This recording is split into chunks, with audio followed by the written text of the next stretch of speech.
رښتیا رښتیا دي دا د عوامي نېشنل ګوند د مشر خان عبدالولي خان د کتاب نوم دی. کله چې انګرېزانو غوښتل چې برټانوي هند په دوو ټوټو وویشي او د کانګرس پر وړاندې مسلم لیګ راپورته کړي، د دې لپاره چې انګرېزانو په کومه تګلاره کار کړی دی، د هغو ټولو یادونه په دې کتاب کې شوې ده. ولي خان چې کله کتاب رښتیا دي ولیکه، نو هغه ته په ټول پاکستان کې د چاپولو اجازه نه ورکول کېده، چې بیا یې په کابل کې چاپ کړ.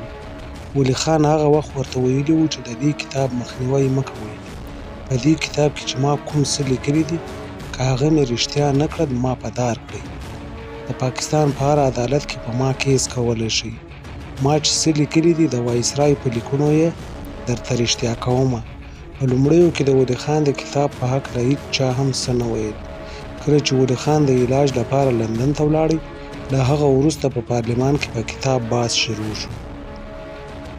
کله چې ولي خان خبر شو هغه د لندن سفر نیمګړی پرېښود، بېرته راغی، له ثبوتونو سره یو ځای پارلمان ته روان شو، چېرته چې له څو ورځو د ده په کتاب بحث روان دی.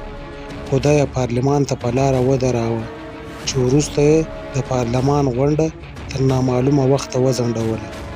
خبریالانو له هغه وپوښتل چې خان صاحب غونډه خو یې وځنډوله.